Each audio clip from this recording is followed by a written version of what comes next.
Hey, everybody. It's time for Comics Covered, your weekly fun show from coverprice.com with co-founders Matt and me.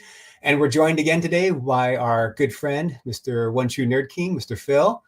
Quick, not a founder, just a friend. That's right. The founders are like, not me. we like to keep it separate. That's why our images are above you. That's the thing. It's very hierarchical here. Yeah. I wasn't cool enough to know you guys back then. I had to pay some loser dues on the social media things to finally work my way and claw my way up into the lives of John and Matt. And now we're knocking on your door all the time. So honestly, it was just us for 4 years at least, 5 years.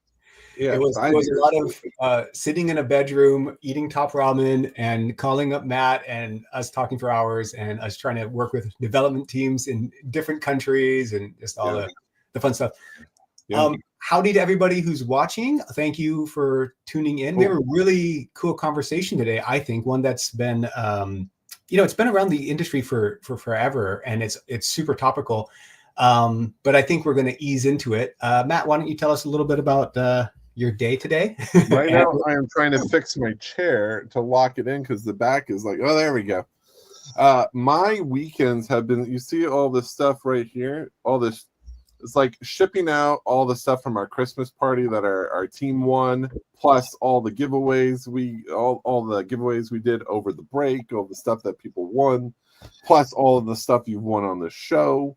So everything is website, they said. Yeah. You'll never have to mail anything again, they said. No, I know. It's so like all my boxes are out because I'm like I couldn't find stuff. So I'm like digging through things. Yeah, this is the problem of not being organized, but everything's out. So that's what this is all what I've been doing for literally the entirety of last weekend and this weekend. Wow. So some people don't have weekends. We give it to you guys. You have been a busy man. Yeah, and it's fun, like, because we don't ship stuff, we don't sell stuff, so it's like, this is like there's nothing coming in from it's like you get the enjoyment of money on the other end, but no, this goes out to you guys winning stuff. Well, you make people happy. You make people happy.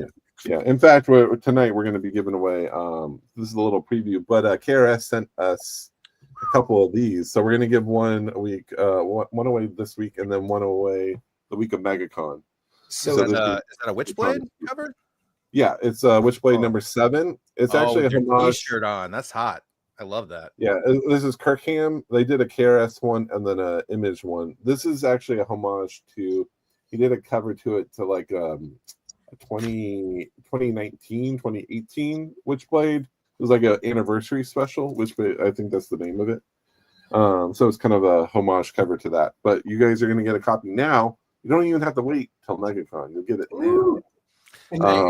And Chris and KRS always has a lot of the hottest actual exclusives that you will see at cons anyways. So up on their site, they're always always a good get. And because they also, unlike some, they actually carry their value too. That was one thing like I had, because I used to have a great relationship with Chris and KRS, and I've had a ton of comics, a box full of just KRS books. And the beauty is going back over it and checking my values from on Cover Price, they're still there or they've gone up. It's nice. There's not every single variant publisher can do that, but KRS has been my most consistent. No, absolutely. And they actually what they do, which is really interesting, is that they cut their print run. So for example, Marvel has a requirement of 3,000 copies, and usually what people do is they split those between like 2,000 for a color, and 1,000 for black and white or some virgin cover, whatever. What they will do, let's say they offer it 500 and 300, they literally destroy the rest of that print run to get it to the actual ratio or the actual number, which is, I mean, there's controversy in that, sure, of just destroying books, but to protect the print run, that is what happens. It's not for everything. To protect the people that are participating in the value of which they're buying in, right? That's one thing that's always been good about the way Chris runs things with KRS. So extremely good move. Igor, excellent question. Absolutely. So we're having a big MegaCon list. It's kind of our big thing that we do around cons, all the big cons especially, is we do a full list of all the comic book exclusives offered at the convention. And it's the one-stop shop. We're literally the only ones that had all the New York Comic Con ones. And it was it was not including Bad Ideas, like 600 variants, individual ones. We had about 700, maybe 800 variants. It was close to 700 total exclusives for that's not including 1 million. And that it was, I think, a little over 1,000 with Bad Ideas, because they did 4 different 100 covers. So like every cover was original of those 100 covers. So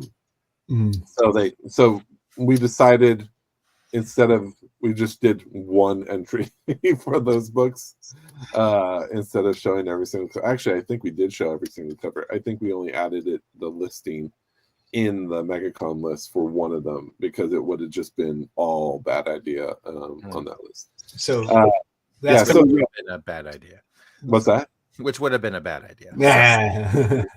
You know, like, you talk to Dinesh, they're marketing geniuses. I don't know how successful it makes them. I guess that's the question, you know.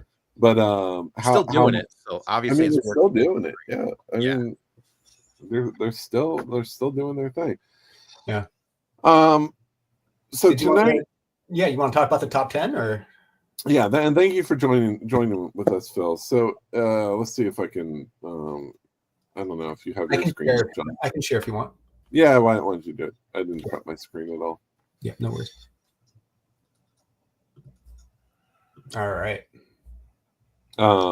So you can tell, like, our top 10 is always interesting. It's always a surprise. So number 1 is that Mark Spears Spawn variant, which, like, I actually messaged Mark and I was like, I don't know how you do it, but you find a way to make the top 10, not just the top 10, but the number 1 spot with a completely different book that is unmonster related. You know, and like he was on there for a Supergirl book, and is he just on fire right now? I mean, his art's amazing, and it's really applies well to Spawn for sure.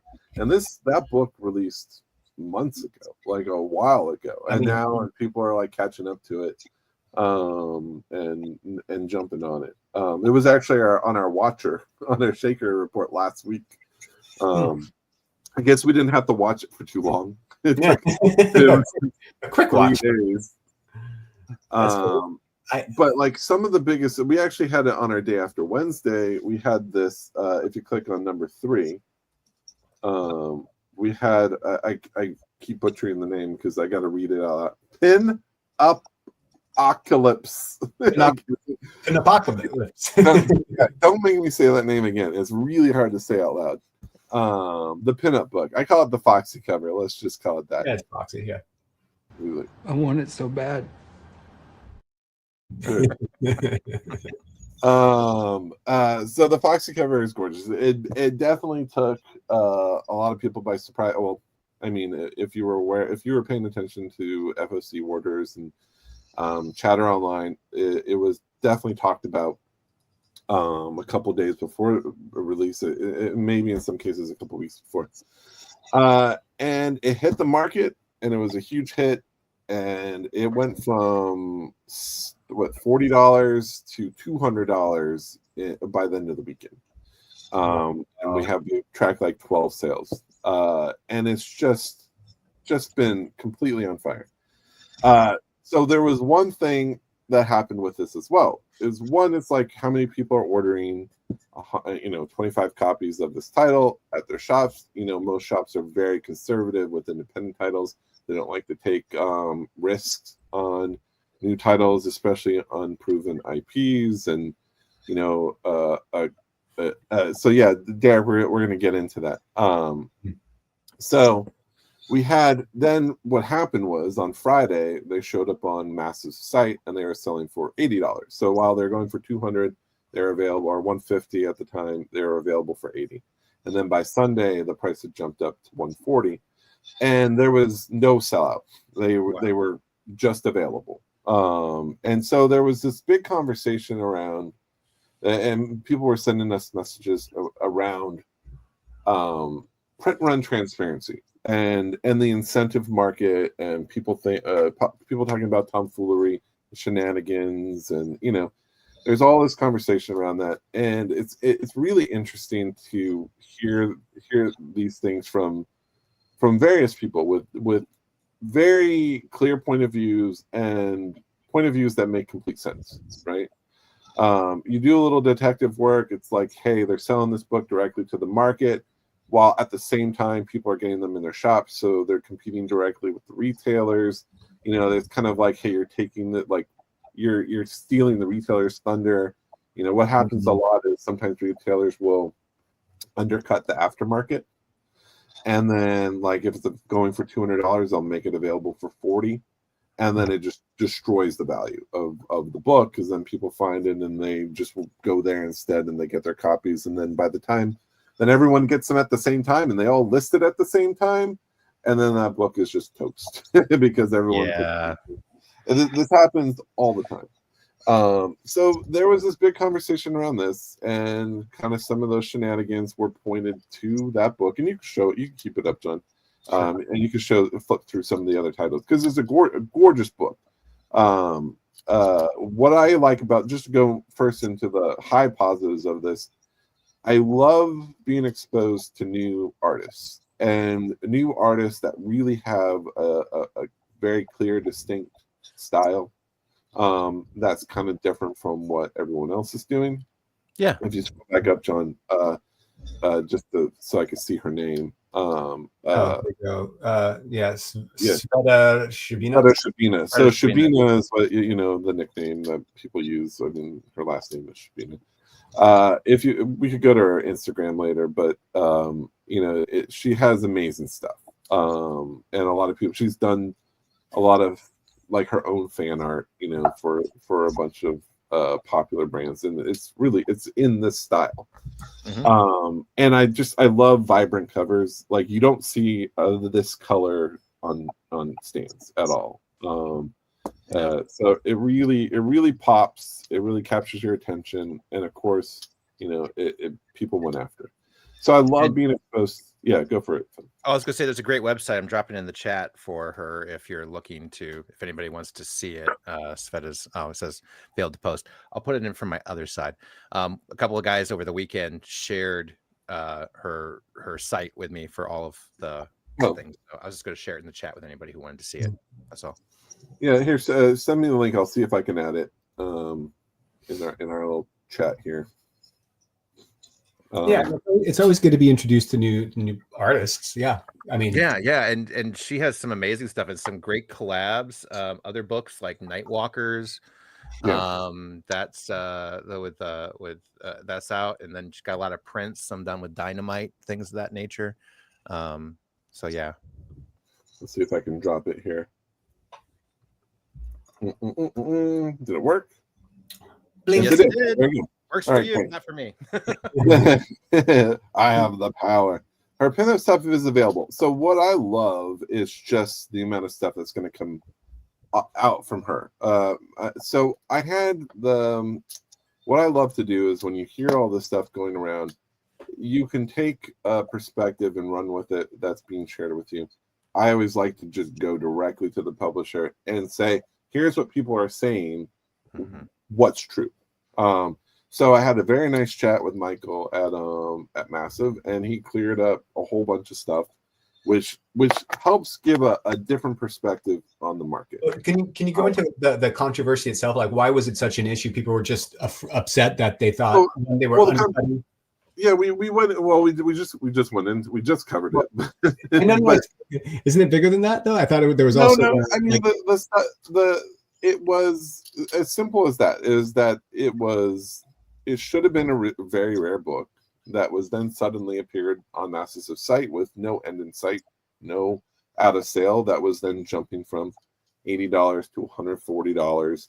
And it felt like people were, that they were taking advantage of the market instead of giving this to the retailers who were intended it, who should have had it, and that they were manipulating the market to their own financial gain, right? Like that's kind of the story that was being shared. That was this, and this is not a story just for them. This is something that's usually said about every other independent publisher that exists, every other retailer that exists, store exclusives. This is a conversation around print runs in general and I could take this a step back. If you go back to pre-COVID, sites like Comic-Con would share print run numbers, and now they didn't get into the breakdown of variants, but those numbers did give some type of broad understanding of what the print runs were. Now they were still inaccurate because it only printed what was coming out of Diamond and not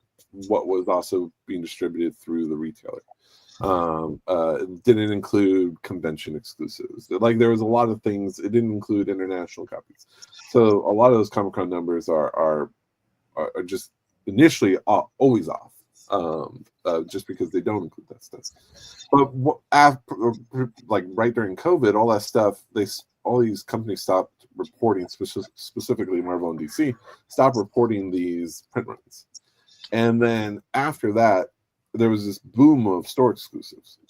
And, it's like for every 10 retailers out there might be one who does do things a little unscrupulously. Is that the word? A little nefariously, right?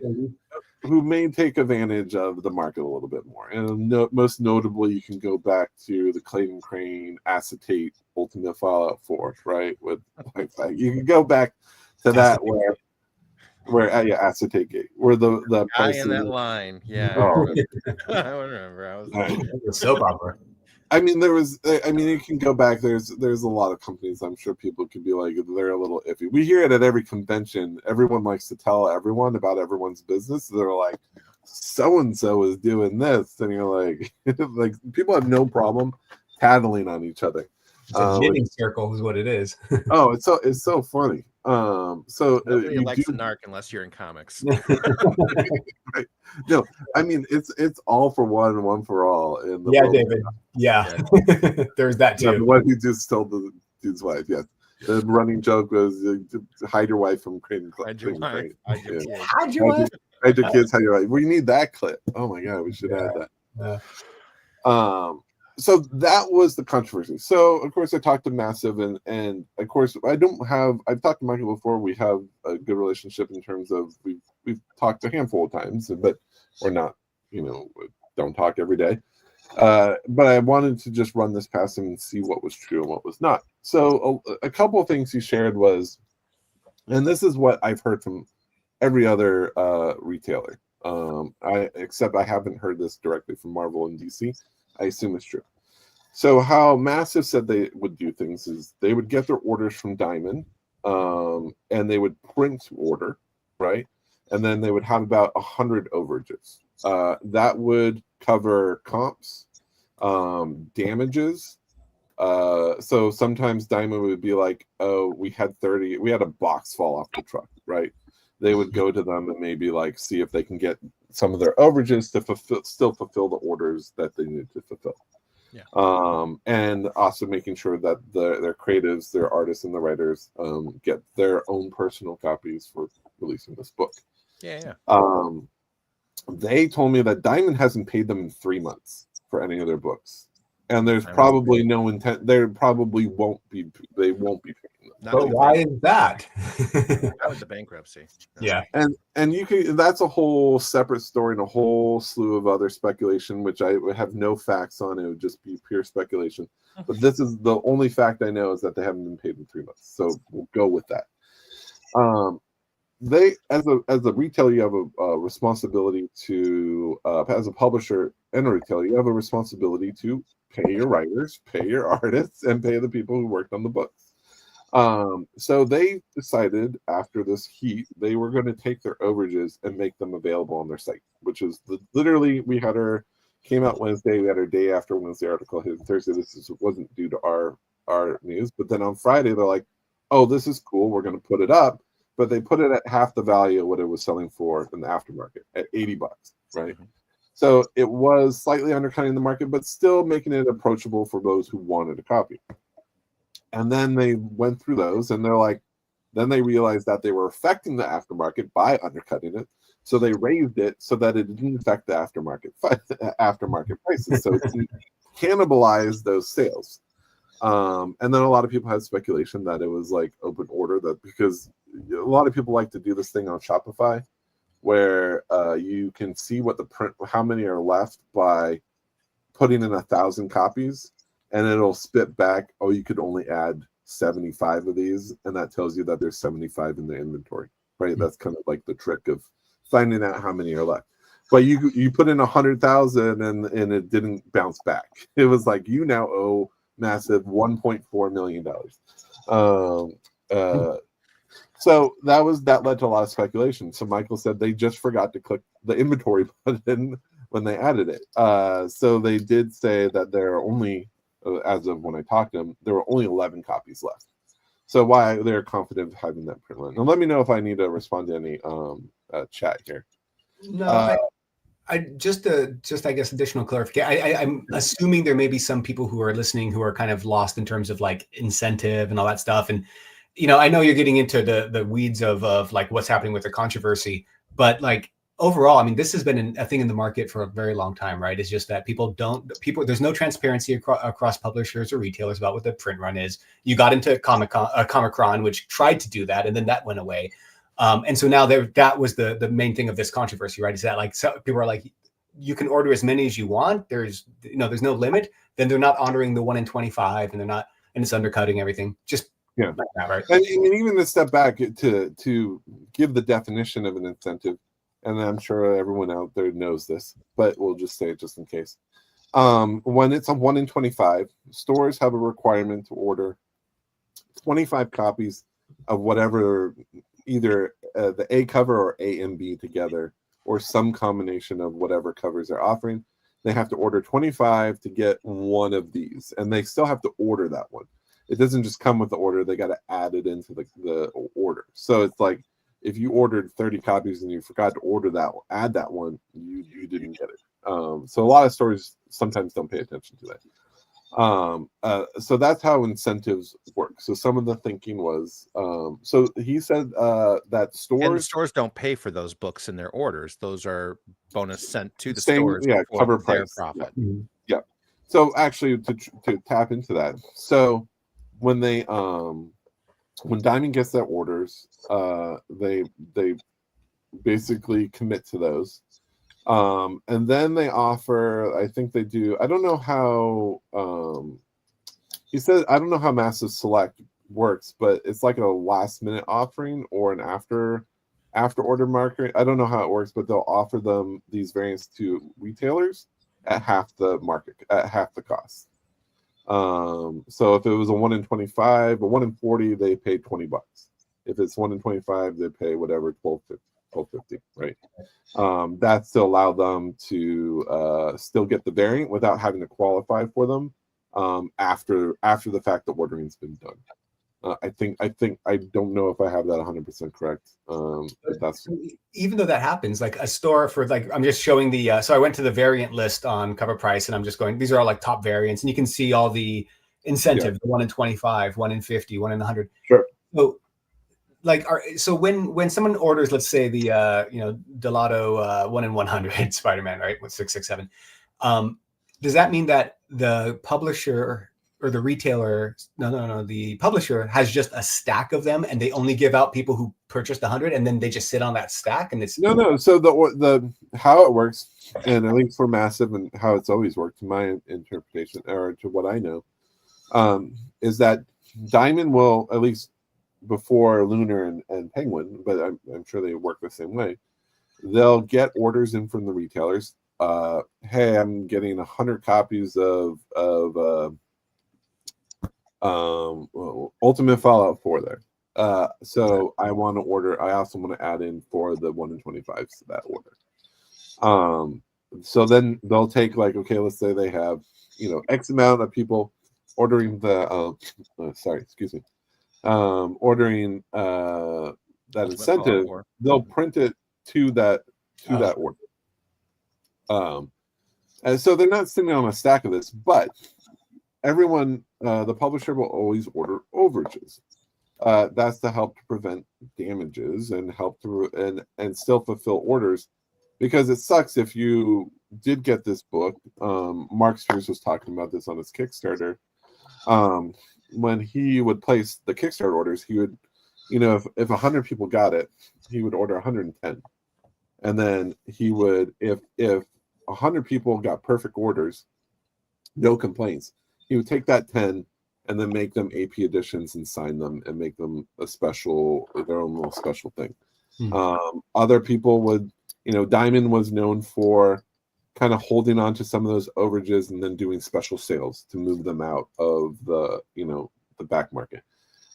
There's been like all these books that you're seeing have had, like, oh, there's a box of these somewhere in the Diamond warehouse. There's a box of these somewhere. There's a box of, like that someone's sitting on all these books. The controversy, the conspiracy kind of stuff. Which has only happened twice, and that's come to market. But those two cases were contributed to books that were printed for a reason, like a convention, and then the convention was canceled, or some event. Like there was a book called Ruby. I forget what number, is RWBY. It was a DC book. There was a book that was supposed to be printed that they decided to cancel, but they had already printed them, and then somehow they made it out into market. And then there was a flood of them. And then there was a Spawn book we talked about a couple weeks ago. There was a gaming convention, Nether World, I think, or something like that. Yeah. Where that convention was canceled due to COVID. So those books are already printed. So literally someone was sitting on those. Those are the only two times I've heard of a book that had that. Oh, the other one was Rick and Morty Pocket Like You Stole It. It was like a nerd block book that was recalled. Apparently the publisher did not destroy them. And those were filtering out into the market. So there have been cases, and all you need is one of those could be a case study to apply them to everything, right? As a modern collector, I'm really excited about how many of these books I have. JS's Brooklyn, the Uniqlo is a perfect example. Like that was a book that was distributed by a clothing manufacturer, a clothing company. They had those books, they sent them out with orders. So the fact that, is there a box sitting in some Uniqlo warehouse or headquarters? Probably. but do they know what were they thrown out? Probably. Like, a lot of these people don't sit on stuff like that. Like if you're in the business of selling shirts, you're not gonna look at a box of comics and be like, hey, we're gonna keep this for safekeeping. No, you dump them, Yeah. Storage is always the issue. And we know firsthand, I mean, in other cases too, I don't know if it's over just because of overture or for other issues, but we've got some comps, and we've been asked to physically destroy books and send in or take a photo of the cut comic. So, retailers and publishers do enforce some of that stuff when they need to. I mean, they can't really have an iron fist on it, because you can just be like, no, and then they just stop giving you comps and stop having a relationship with you. But most people are gonna, do what they say. So Massive did tell me that between for that cover, for the Foxy cover, that between the orders at Diamond through the Massive Select offering and their overages for comps and damages, including what they sold on the site, there was a total of 450 copies. Blank. That was the end all print run. Now the conversation is, why can't everyone just share those final numbers? That's, despite all the conspiracy theories, if retailers did just share those final numbers, it would help all these conspiracies come to a close if they could just report these numbers. I don't know why a lot of them and this is not Massive. I don't it's across the board. You can't get numbers out of like the big like Image, Marvel, DC. It's really tough. We've tried, and we're now big enough to kind of like have a little bit of weight in that conversation. And it's still an ongoing thing. Maybe someday we'll be able to. But so that brings up the better question, right? Is why is that, to use your word, Matt, obfuscated? What was the one you said something earlier. Let's not bring up my why is that kept from people? Why do you think the print run? What's the effect of that in the market? I don't have a really good explanation of it. I don't know if it's like, again, it would be speculative. Like, I don't know, and it would go into like nefarious speculative when I don't think that's it. Like they're holding back the numbers from their creators or something like that. I don't think that's it. I just think, honestly, then this is something that Michael told me too, is that everyone's just trying to stay in business, right? And they do one thing and they move on to the next. They move on to the next, and they're always thinking about the next thing. It's not a lot of this stuff. Like this is a great example. When was the last time a big, massive title came up on our top 10 or was so prominent right now? A lot of the stuff is just they'll release something, it doesn't sell out or whatever, it does whatever numbers it does, but this gets a spotlight on it because it's hot and it was a high demand book, so it puts a spotlight on these things. Like, there's, for every book that they do put out, I don't like the last one I can remember that was super hot was the American Psycho business card variants for number 1. Mm-hmm. Not to say that Massive has not had great titles. They've had a lot of successful titles since then. But just in terms of these market dominant command attention books. So, I honestly think a lot of them, and this is the other honesty, when we talk, John, this too, when we talk to any of these publishers, they have very poor reporting. And like, I even went to McFarlane and I said, hey, we're looking for the print runs on, I talked to McFarlane's person. We were trying to get the print run for a convention exclusive from like 4 years ago. And they're like, oh, all the people that worked on those are gone. And so there's no historical knowledge of, not even the people working there had any clue of what the print run was for those books, because it was simply just in their heads. Yeah.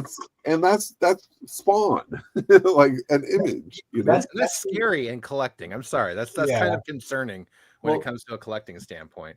That is kind of scary in the sense that collectibles and comic books are unregulated. There's no governing body that actually monitors and verifies any of this stuff, right?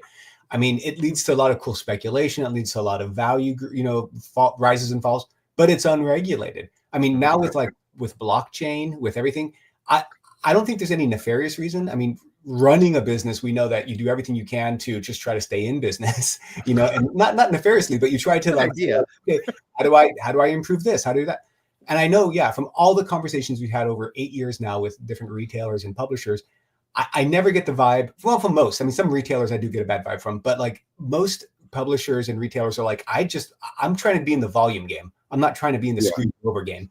I'm trying to get something, sell it, make the little margin, and have that person come back and back and back, because that's how I make money. Yep. I mean, most of them are like, oh, like we'll say, hey, did you know your book is like so expensive in the aftermarket? They're like, oh, that's cool, and then they're like, I can't do anything with it. Doesn't make me any money. Like, we sold all of ours for less than the $5 they sold it to you for.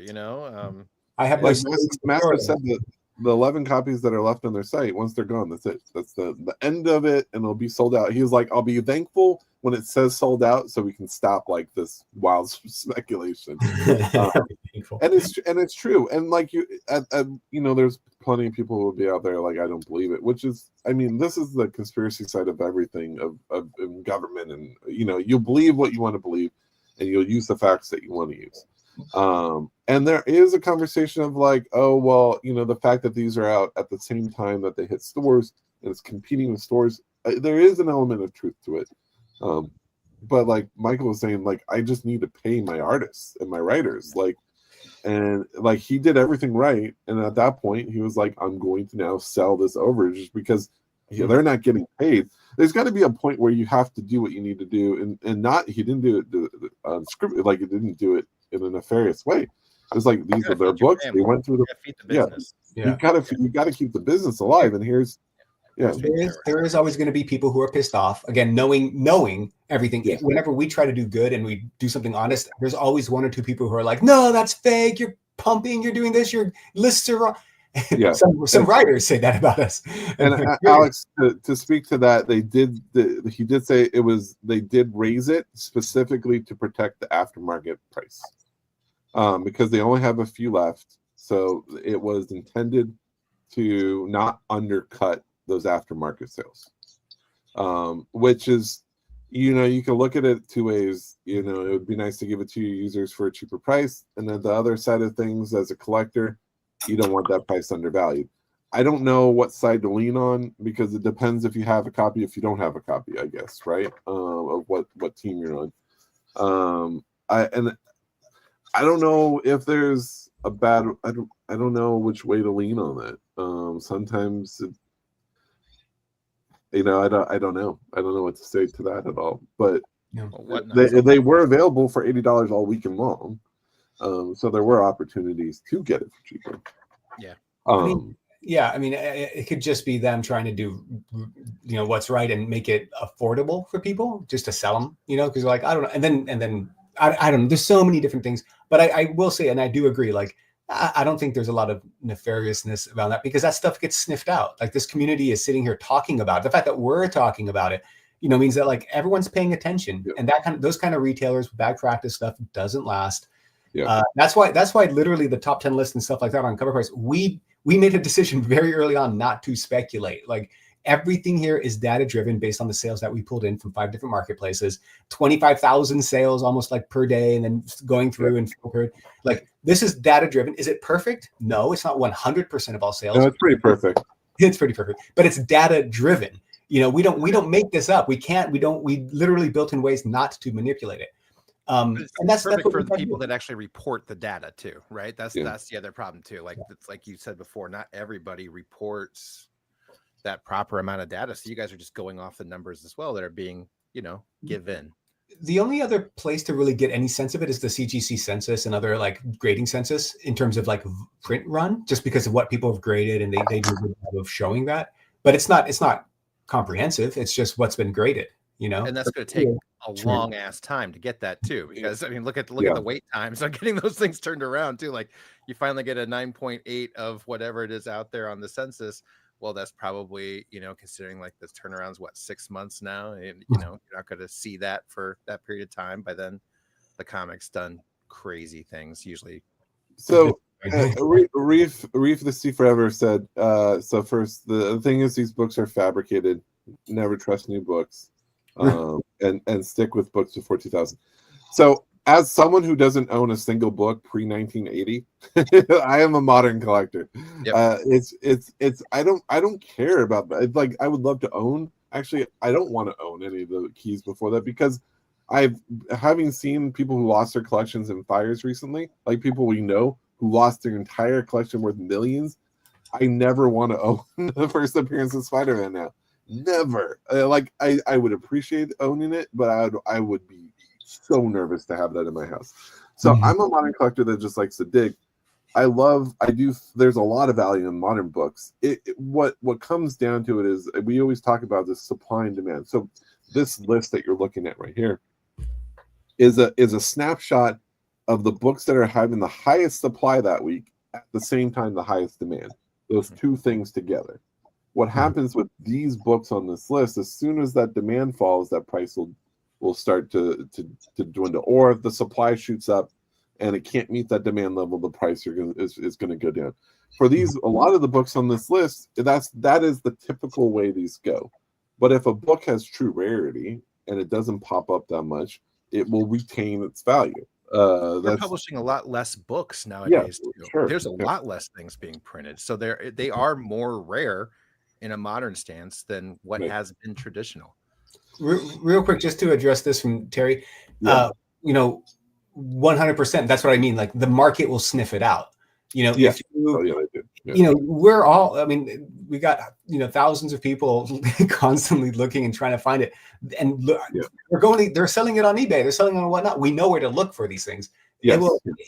it'll come clean, and that person will lose faith and trust, and then that retailer will, and they know this, and if they don't, they learn quickly. And that's how a lot of these rumors come about, and they get applied to everyone else too, because it's easier to believe the worst in people than the best, and that is typically normal human behavior. I will speak to the Foxy variant. It was like we shared it on our day after Wednesday when it was selling for $40. Or like it was hot because it's only $125.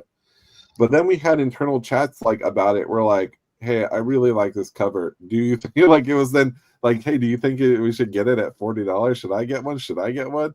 And we're like, we had people like it that are some of the writers who were like, I want one of these. Do you think is this a good buy?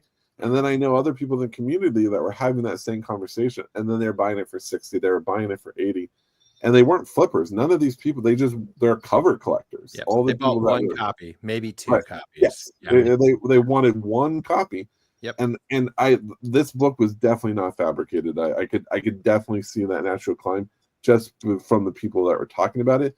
Are there some books that do? Like we did get reached out. Some guy said, "What is Mark Spears paying you for all the Mark Spears?" And he was serious about it, not even a jokey manner, 100% serious. Oh yeah, because he said these books are trash, and I was like, I could show you the thousands of, like, just go to eBay and look at the thousands of sales that are happening between all these covers. We're not doing this. Your fellow collectors are buying these. Well, that's what I mean. Like, no matter what you say, there will always be someone who goes, "No, that's not true. You guys are trying to." It's like, no, really. One thing that I've noticed in humanity is that it takes a long time to build good faith, and nobody notices it. And the moment you do something shady or whatever, or bad, or it's seen that way, it just plummets. Everyone focuses on that one thing. But that's how life is. Like, destruction happens quickly. Look at the fires. It happens quickly, and then the decades of building that stuff takes forever. So I don't know. I think we are very prone to see negative in things and want to have conspiracy because it's fun. It's good to talk about. But should we buy a copy to give away? Well, you said they've got 8 left, right? Yeah, they do. I mean, if there's any left. I mean, it is a conversation. Like, is this a book that's going to drop in value? Maybe. Like, the thing is, there's still 450 copies out there. So we've tracked 12 copies. So the fact is, if 10 hit eBay, all those people that ordered them from Massive, if 100 people did order those from Massive, they're all going to get them roughly at the same time. A good chunk of those people are going to list them at the same time. That sudden supply is going to bring down that value. It's just, that's pure economics. So there is a window where these will drop. And then ultimately, what is the long-term value of it? It's like anything else. Like, there's so many books that are climbing in value 10, 20. Like, I always go back to Jurassic Park, the Amberchrome variant. There were, I believe, 6,000 copies of that. A Jurassic Park 1. Let's find it. This was $1 book for literally 30, 40 years. And now it's a $300 book. It's that first one. Right below the Amberchrome. Yeah. How many? 7,500. And what does it sell for now? 151. Yeah, we haven't seen any sales lately, but roughly about 150 to $200. That was from 1993. That was a very long time ago, but it was a book that was considered trash with a massive print run.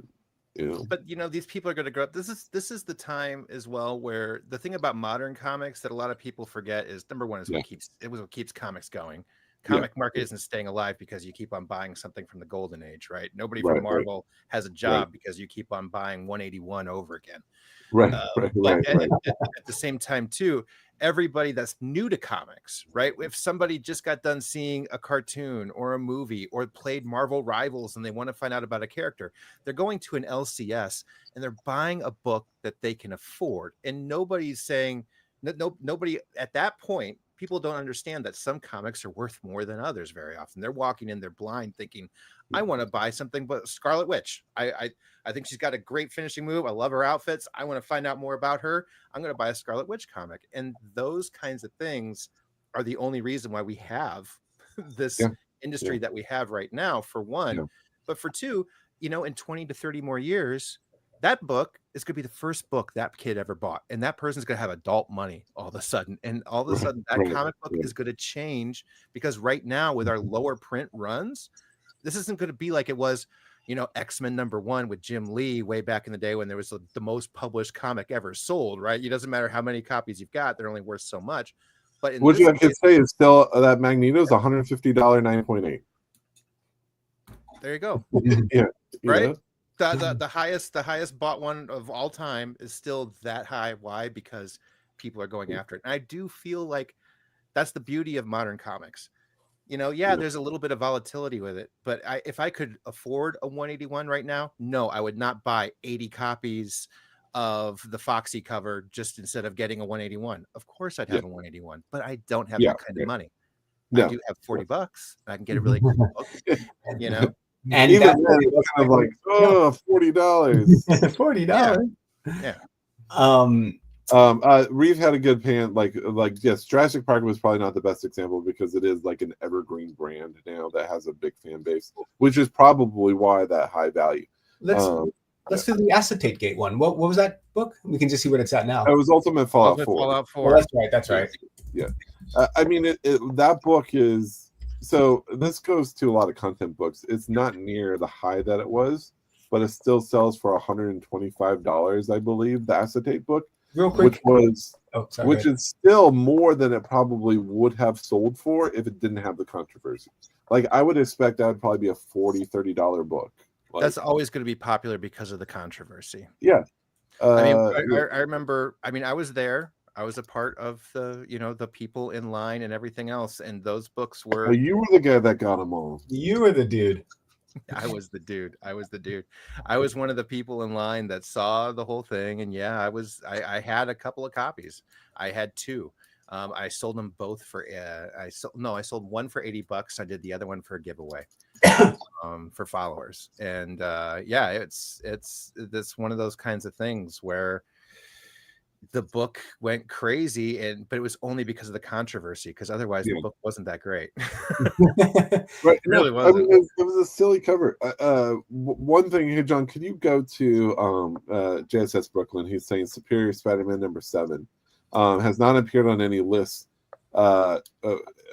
regarding this significant discussion when it comes to Rivals. So there's a good reason for that. So Rivals is a really interesting trend on its own. We talked about it a couple weeks ago. We've talked about it actually a lot. It's right down there. It go 3, right there. Yeah. This guy? The one with the key on it. Oh, okay. Sorry. Yeah. So this is the first cover appearance of Just a Line Shark. One is a terrible cover. Like that always hurt. Whoa, right into the crotch. Oh, okay. I wanted to zoom in and see it. Sorry. Frost giant crotch there. So what kind of show is this? But the main thing that why this book wasn't trending, the books that were trending, other than us comic collectors were buying West Coast Avengers 7. The people that were playing Marvel Rivals were buying Jeff the Land Shark #1 or Jeff #1. Yep. Those books were trending well past West Coast Avengers 7 because they didn't know what book to go to. They just type into eBay Jeff or Jeff the Land Shark, and then those books popped up and they bought those. This is way in the weeds for new people coming to comics or the most casual collectors coming to comics. This is too deep for them. Which is why this book really never took off. And there's plenty of time for it. If you scroll down, John, what is it going for right now? It's $10. It's also like, well, that's for a VF copy, but it's like $20. So it does have a decent resale value, but that's why it didn't take off, was just because the market's a little weird for the Marvel Rivals stuff. It's not your typical collecting market. They're not going for the weeds. It's not like the content books where everything, first cover, first issue, first appearance, the trifecta, where that stuff that doesn't apply to Marvel Rivals, which is interesting. So, well, I mean, because these people are new. They're new to collecting comics. Yeah. This is like we were just saying with the Scarlet Witch thing a minute ago. They've never done this before. They're finding the first thing that's got a lot of stuff out there right now at the moment, and that's it. Yeah. What represents Jeff better? A Jeff #1 with him as a giant Jaws, coming down on Aquaman riding a rubber ducky, or that one we just saw. Nailed it. 100%. Perfect. Yes, that's what I want. Yeah. Real quick, so guys, we're doing the giveaway. This is not the cover. I think this is just what we have on the website. Matt we still have to put it into the site, but we have an amazing. It says KRS actually on the shirt. But we have our convention team is putting them all in, but they literally. I just got these in the mail. He was like, "Did you get them?" I was like, "I didn't know they were coming, but I'll give them away." So to enter, please type in #Kirkham into the comments, and you will be entered. We got about 61 people watching, which is that's a pretty great turnout. Thanks, guys, for everyone for supporting us and for being interested in what we're saying and talking about. We like doing it.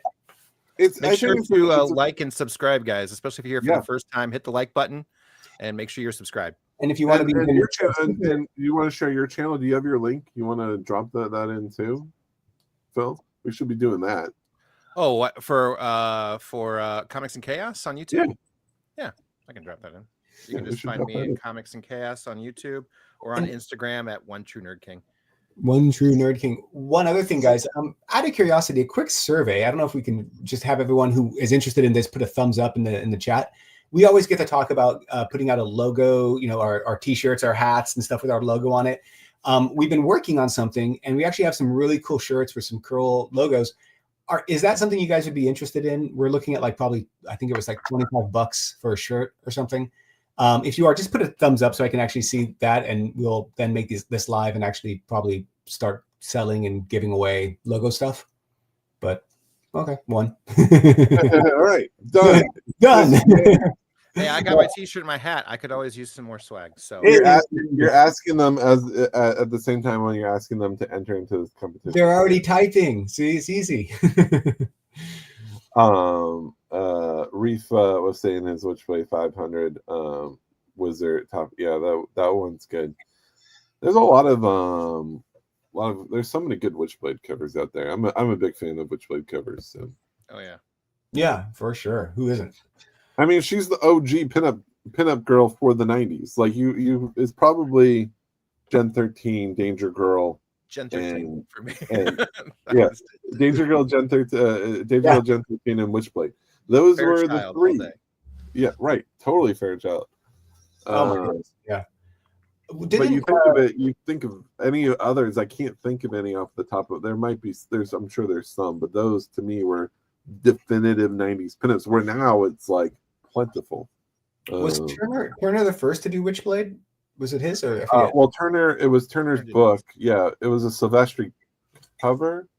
Was it a Silvestri cover? No. Witchblade 1 is definitely Turner. Yeah. Yeah, he did the first for a while. He did them. Yeah, and then he was like, "Hey, I'm pretty good at this stuff. I'm going to start my own company." As we did Fathom. Yeah, and work for myself. So I don't know when he jumped off of Witchblade, but actually, if you go back to Witchblade, the general search, John. Yeah. Just do Witchblade number 1. You'll see the original cover. It pops up if you scroll down a little bit. It's that was the original book that this is homaging. So right, no, there you go. This one? Yep. Oh yeah, 1995. No, it's not 1995. It's down farther. It's down farther. But that's the book. That's the book. You're right. But it's just the date's wrong in there. Well, here, watch. We can use the nifty filter. What should I type in for the filter, and we'll see if. Well, that was it. You're on it. That's the book. I'm just saying the date's wrong. We have to update the date. It was okay. Yeah. Sweet. All right. Well, let's see who is entered into the giveaway. We got 32 people entered. If you guys want to enter, now's the time. Type in, as you can see the little moving thing on the screen, Kirkham, #Kirkham. Type it into your comment. I'm always amazed. There's 60 people watching and only half enter, but that's fine. More people don't like free books. They're like, I gotta open it. And I'm gonna get it for free, and it's this package I have to open. Keep it. And it goes up in value, maybe. And I'm like, people listening in their car like it's a podcast, and they can't jump on their phone without risking their lives, right? That's fair.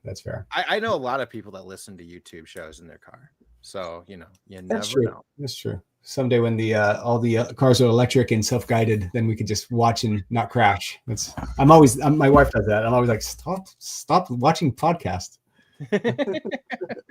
Die. Knock on wood. Okay, gonna run it. Ready? 3, 2, 1. Who's it gonna be? Oh, I said Chad got in right at the last second, I think. Yeah, I saw Chad. Yeah. I played videos. Reef wins. There you go. Check it out. So Reef, now you own another Witchblade book. Congratulations, Reef. Well done. All right. So there you go. So you get it before MegaCon. How about that? Yeah, you don't even have to go now. You just hang out. Yeah. All right. Well, let's wrap it up. If you guys want to support Cover Price, please try the free trial. It's free and you get it for 5 days. If you like it, sign up and pay us money. And that helps us do stuff. And just to kind of wrap things up, like, this is not everything we talked about. Every retailer, every publisher has a different practice.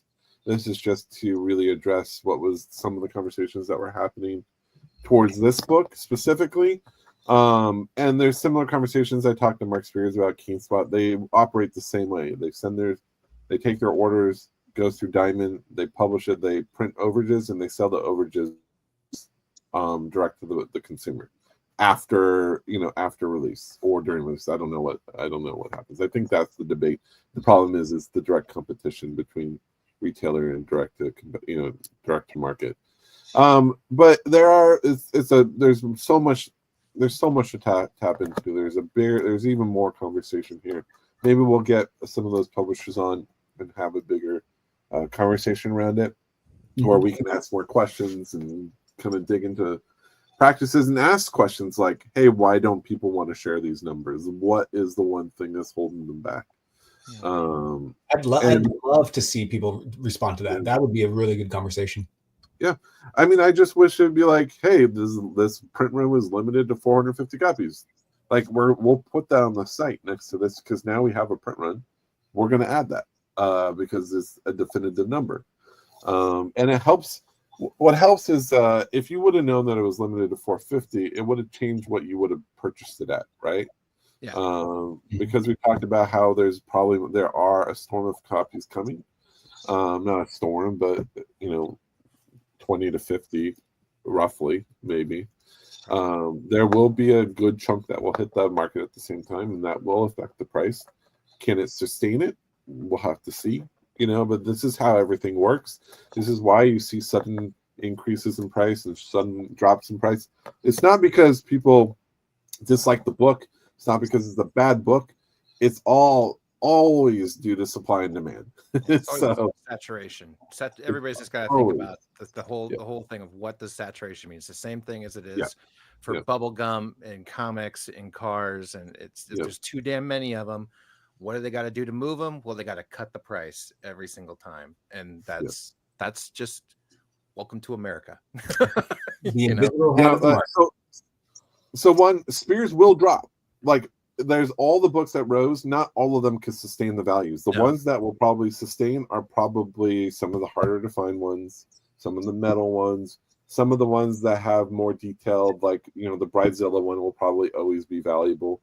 But maybe some of the homage covers, the second prints, like the A and the B covers, those will probably fall in value. The first books that he's done will stay up there, but it's just another Adam. It's just like when Peach blew up too.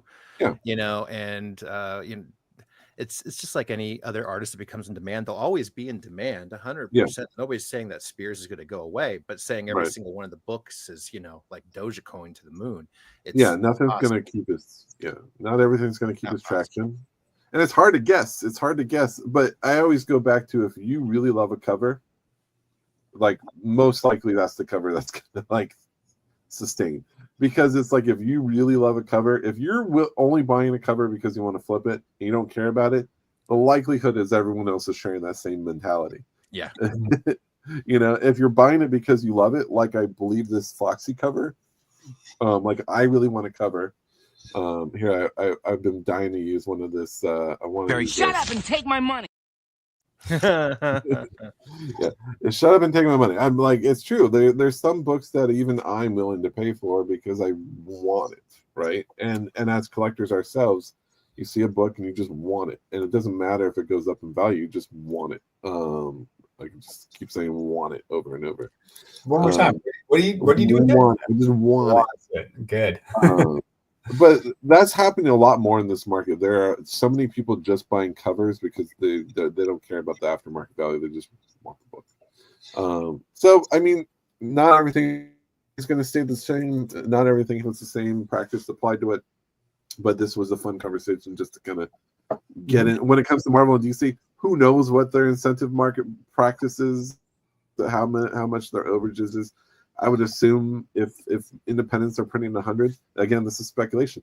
Maybe they're printing 500. You know, it's impossible to know what their practices are because, you know, we don't have. Isn't like Boom dropping incentives, like even though they're not ordering that many, like, you know, oh hey, you guys bought 5 of this comic. Here's a 1 in 25, anyways. You know, isn't that?